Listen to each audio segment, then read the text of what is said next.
আসসালামু আলাইকুম প্রিয় ভিউয়ার্স,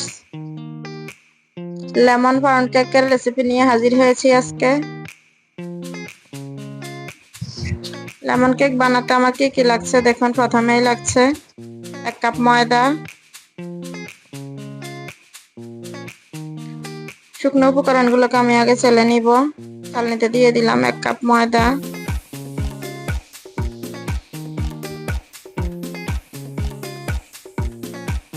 দিয়ে দিলাম 2 চা চামচ ভর্তি করে কর্নফ্লাওয়ার, সাথে স্বাদ বৃদ্ধির জন্য দিয়ে দিয়েছি 2 চামচ উঁচু করে পাউডার দুধ। এটা চাইলে আপনারা স্কিপ করতে পারেন, দিলে টেস্ট বাড়বে।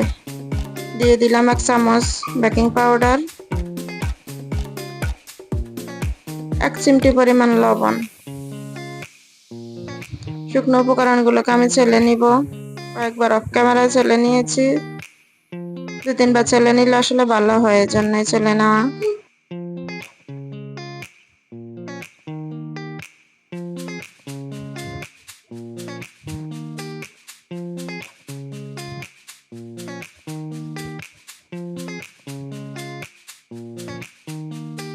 এগুলো এখন আমি একটা সাইডে রেখে দিব।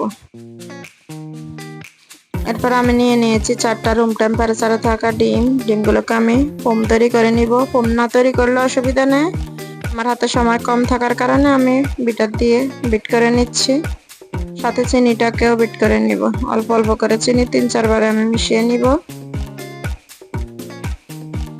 ডিমের মধ্যে যখন বাবল ক্রিয়েট হচ্ছে তখনই আমি অল্প অল্প করে চিনি মিশাতে থাকবো।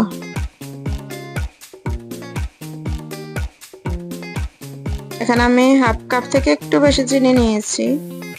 মিষ্টিটা আমি অল্প পরিমাণে দিব, খুব বেশি মিষ্টি এখানে ইউজ করব না। আর যারা বেশি মিষ্টি খেতে পছন্দ করেন তারা 1 কাপ বা 1/3 কাপ ইউজ করতে পারেন। আমি 1/2 কাপ থেকে সামান্য পরিমাণ একটু বেশি নিয়েছি।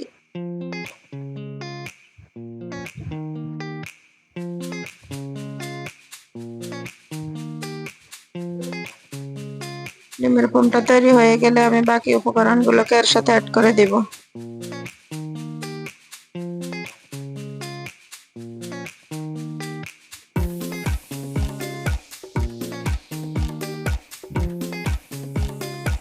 সবগুলো চিনি আমার দেওয়া হয়ে গিয়েছে। আমি ততক্ষণ পর্যন্ত বিট করে নিচ্ছি যতক্ষণ পর্যন্ত চিনিগুলো ভালোভাবে গলে না যায়।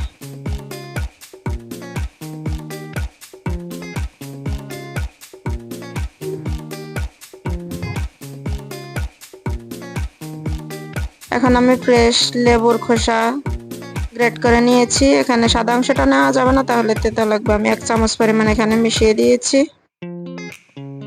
তারপরে আমি দিয়ে দিলাম শুকনো উপকরণ যেগুলো ছেলে রেখেছিলাম, অল্প অল্প করে মিশিয়ে নিচ্ছি।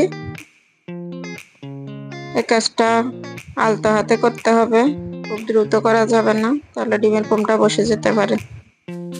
আমি 2-3 বারে ময়দাগুলোকে অ্যাড করছি এখানে।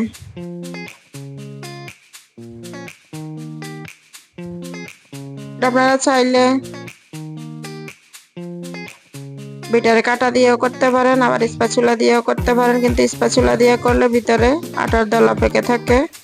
সবচেয়ে ভালো হয় হ্যান্ড উইস্ক দিয়ে করলে, খুব ভালোভাবে মিশে যায়।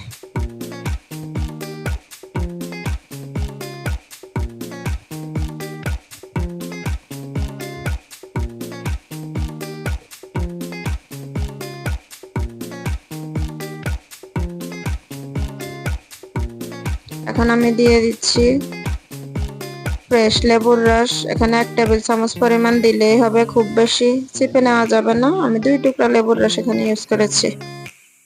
একটা বড় সাইজের লেবু 2 টুকরা নিয়েছি, 2 টুকরার রস ইউজ করেছি এখানে। আপনারা চাইলে ভিনেগার অ্যাড করতে পারেন।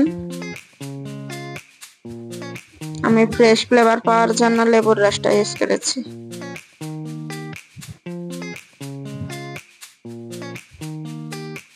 এখন আমি দিয়ে দিচ্ছি 2 চা চামচ পরিমাণ ভ্যানিলা এসেন্স। যারা ডিমের গন্ধটা নিতে পারেন না তাদের জন্য এটা, চাইলে আপনারা স্কিপ করতে পারেন, আবার চাইলে এলাচের গুঁড়াটাও ইউজ করতে পারেন। আমি এখানে ভ্যানিলা এসেন্স ইউজ করেছি। আর দিয়ে দিচ্ছি ঘি আর তেল, বাটার মেল্ট করে নিয়েছি, সাথে তেল, দুটা মিলিয়ে আমি হাফ কাপ দিয়ে দিয়েছি এখানে। আপনারা চাইলে শুধু তেল দিয়ে করতে পারেন, আবার চাইলে শুধু বাটার দিয়েও করতে পারেন। বাটারটা ইউজ করলে টেস্টটা ভালো আসে। সম্পূর্ণ বাটার আমার একদমই রেডি হয়ে গিয়েছে। আমি কেকটা চুলায় বেক করে নিব। জন্য আগে মোল্ডে বেকিং পেপার দিয়ে তেল ব্রাশ করে রেখেছি।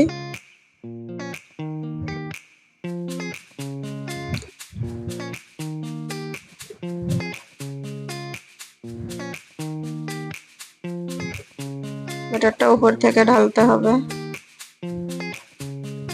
দিয়ে আমি চুলায় বসিয়ে দিয়েছি। এটা প্রায় আমার 40 মিনিটের মতো চুলায় সময় লেগেছে কেকটা সম্পূর্ণ হতে। দিয়ে ঢাকনা দিয়ে দিয়েছি। দেখুন আমার কেকটা হয়েও গিয়েছে। 40 মিনিট পরে ফিরে আসলাম। চুলা থেকে গরম নামিয়ে মোল্ড আউট করব না, এর উপরে আমি সুগার সিরাপ দিয়ে দিচ্ছি। আপনারা চাইলে মধু দিতে পারেন। দিয়ে সামান্য ঠান্ডা হওয়া পর্যন্ত অপেক্ষা করব। র্যাপিং পেপার থাকলে র্যাপিং পেপার দিয়ে পেঁচিয়ে রেখে দিবেন। আমার কাছে ছিল না, তো আমি জিপলকে ঢুকিয়ে রেখেছিলাম। উপর থেকে সুগার সিরাপ দিয়ে দিলাম। কেকটা কিছুটা ঠান্ডা হয়ে আসলে তারপর আমি মোল্ড আউট করে কেটে দেখাবো আপনাদেরকে। কেকটা রেখে খেলে আরো বেশি ভালো লাগে। গরম কেক খাওয়ার স্বাদ একরকম, আর দু একদিন বলতে আগের দিন বানিয়ে পরের দিন খেলে এটার টেস্ট দেখবেন দ্বিগুণ হয়ে যায়। আশা করছি ভিডিওটি আপনাদের ভালো লেগেছে। আজকে আর কথা বাড়াচ্ছি না। সবাই ভালো থাকবেন, সুস্থ থাকবেন। আল্লাহ হাফেজ। আসসালামু আলাইকুম।